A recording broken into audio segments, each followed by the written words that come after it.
بسم اللہ الرحمن الرحیم۔ میرے عزیز ہم وطنوں السلام علیکم۔ آج کا موضوع تبدیلی سرکار کے حوالے سے۔ یہ نعرہ پرائم منسٹر عمران خان نے اپنی سیاسی کیریئر کے اندر لوگوں کو دیا کہ وہ پاکستان میں تبدیلی لانا چاہتے ہیں، نیا پاکستان بنانا چاہتے ہیں، اور اسی نعرے کو بڑھاتے ہوئے انہوں نے 2018 میں سیاسی نعرے کی شکل میں انٹروڈیوس کرایا۔ پاکستان کے نوجوان لوگ، نئے ووٹرز اور عوامی لوگ نے اس نعرے کو پسند کیا اور بائی کیا اور عمران خان کی کمپین میں شریک ہوئے اور اس کو کامیاب کروایا۔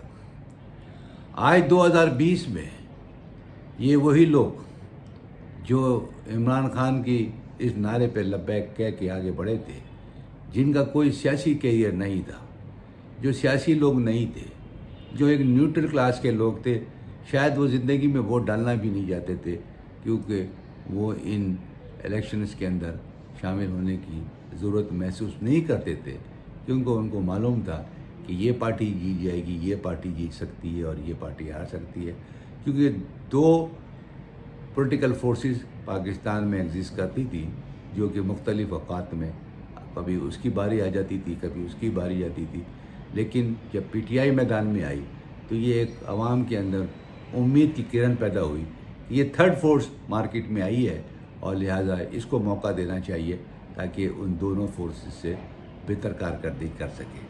لیکن آج 2020 میں یہ عوام دیکھ رہی ہے اور سوچ رہی ہے کہ پاکستان کی جمہوریت کیوں کمزور ہو رہی ہے، یہ سیاسی بحران کیوں پیدا ہو رہے ہیں، یہ لوگ اس پاکستان کا کیا بنانا چاہتے ہیں۔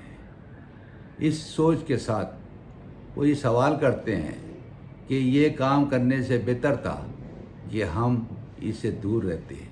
انتشار بڑھتا جا رہا ہے، مزید بے بسی کا اظہار کیا جا رہا ہے اور سوال کر رہی ہے یہ عوام، یہ کون سا نیا پاکستان تعمیر ہو رہا ہے۔ احتساب کے نعرے سنتے سن کے لوگ کے کان پک گئے، لیکن احتساب کا سفر جاری ہے۔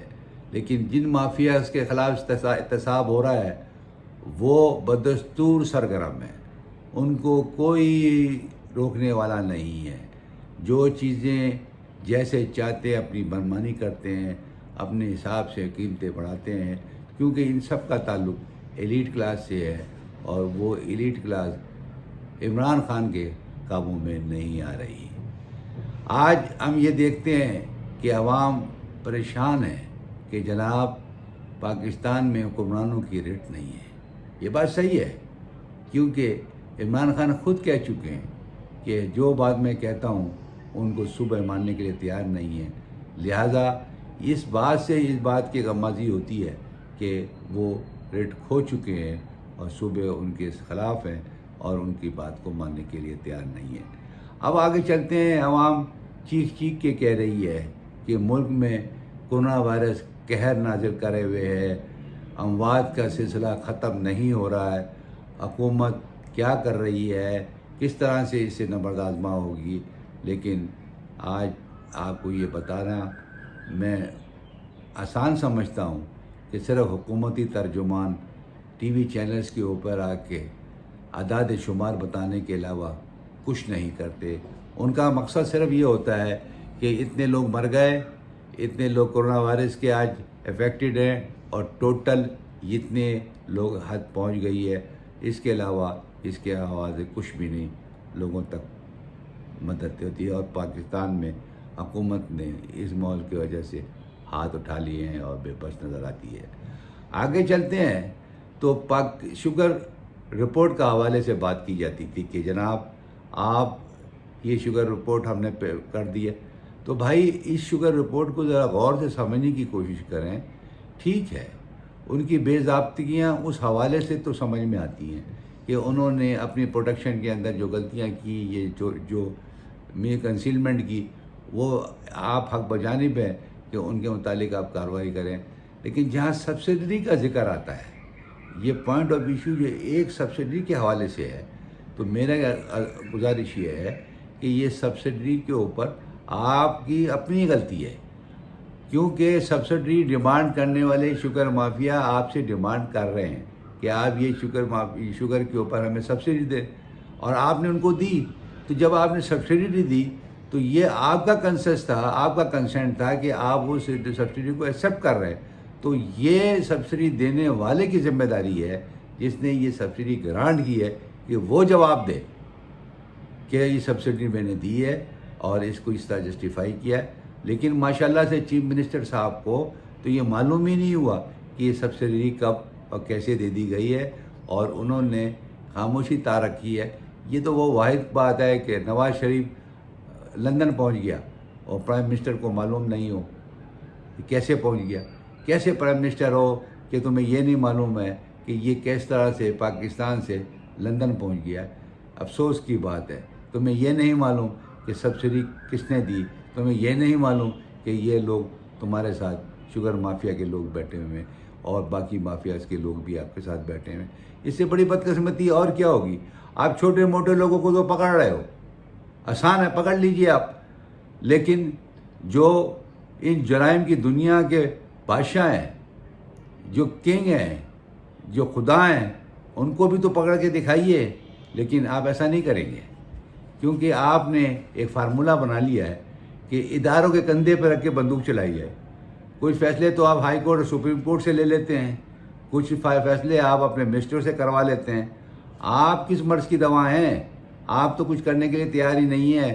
کیونکہ میرے نظریے کے مطابق جو اب ہمارے سیاسی پنڈت 70 سال کے ہو جائیں تو کیا ان کی سوجھ بوجھ، ان کی عقل، ان کے دماغ اسی طرح سے استعمال ہوتا ہے جس طرح کہ ہمارے سیاسی لوگ کر رہے ہیں؟ ایسا محسوس ہوتا ہے کہ انگریز کا وہ فارمولہ کہ یہ سٹیا گیا ہے، یعنی 60 سال کا ہو گیا، اس کو ریٹائر کر دیا جائے. آپ تو ماشاءاللہ 70 سال کے ہو گئے. اب آپ کو یہ سیاست چھوڑ دینی چاہیے، ان لوگوں کو سامنے لانا چاہیے جو ہمارے ملک کو اچھے بہتر طریقے سے چلا سکے. اور مجھے امید ہے کچھ دنوں کی بات ہے، حالات تیزی سے بڑھتے جائیں گے. آپ لوگوں کے رجحان کو بدلنے کی کوشش کرتے ہیں، آپ لوگوں کو راستہ ٹریک چینج کرنے کی بات کرتے ہیں. آپ کوشش کرتے ہیں ایسے شوشے چھوڑ دیے جائیں یا نان ایشو ہوں. بھائی صاحب، آپ کے معاملات کو حل کرنے کے لیے کوئی لمبی چوڑی کہانی کی ضرورت نہیں ہے. آپ جس طرح سے ملک کو چلا رہے ہیں، یہ کوئی کرکٹ کا گراؤنڈ نہیں ہے. یہاں پر تو ہر طبقے کا آدمی ہے، ہر انداز کا آدمی ہے.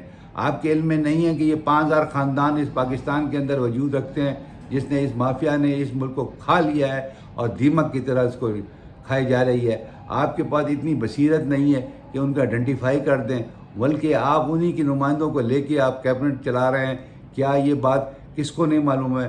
شاید آپ کو نہ معلوم ہو، عوام کے ہر بچے کو پتہ ہے کہ آپ کے ساتھ کتنے کرپٹ لوگ موجود ہیں. آپ کرپشن کی بات کرتے ہیں اور کرپٹ کے ٹولے کے سربراہ آپ بنے ہوئے ہیں. کیا صورتحال بنے گی؟ آپ کی ایمانداری کس چیز کی؟ اگر سپریم کورٹ نے اگر آپ کو ایماندار کہہ دیا تو اس کا یہ معنی تو نہیں ہے کہ ایمانداری کا آپ کو سرٹیفکیٹ دے دیا اور پاکستان میں کرپشن ٹاپ پہ جائے. شاید اس صدی کی، اس سال کی یہ جو کرپشن آپ کے ساتھ آپ کے لوگ کر رہے ہیں، اس کی آئندہ دنوں میں کوئی مثال نہ ملے. یہ وقت کی ضرورت ہے اور اس پہ احتیاط کرنے کی ضرورت ہے. کل ایسا نہ ہو کہ آپ بھی ان کٹہروں کے اندر کھڑے ہوئے ہو اور آپ کا پوچھنے والا کوئی نہ ہو. یہ شوگر رپورٹ کی آپ بات کرتے ہیں. شوگر رپورٹ تو ایک سمپل سا آپ نے انویسٹیگیشن کرائی، بہت اچھا کیا. خامیوں کو نشاندہی کی، بہت اچھا کیا. جس کا ایک کمپوننٹ تھا جہانگیر ترین، کورونا وائرس کے اندر اسپیشل جہاز سے سول ایویشن کے آرڈر سے اور ہوا بازی کے منسٹر نے ان کو چارٹر جہاز سے لندن بھیج دیا. آج وہ وہاں پر علاج کے بہانے گئے تھے. ارے دنیا کے اندر اسپتال بند پڑے ہیں، یہ کون سا علاج ہے جس کے لیے وہ وہاں پہنچ گئے؟ کیا شیڈول تھا؟ کسی کو کان خبر نہیں پہنچی اور وہ پاکستان چھوڑ کے چلے گئے. عمران خان صاحب، اس کے آپ جواب دے ہوں گے، آپ کے لوگ جواب دے ہوں گے. کل ایسا نہ ہو کہ آپ کے پاس بھی کوئی جواب نہ ہو اور آپ انگوٹھی گھماتے رہیں، ہاتھ میں تسبیح گھماتے رہیں. قوم آپ سے مایوس ہو گئی ہے. یہ ملک کیسے چلے گا؟ اس ملک کے لوگ پریشان ہیں.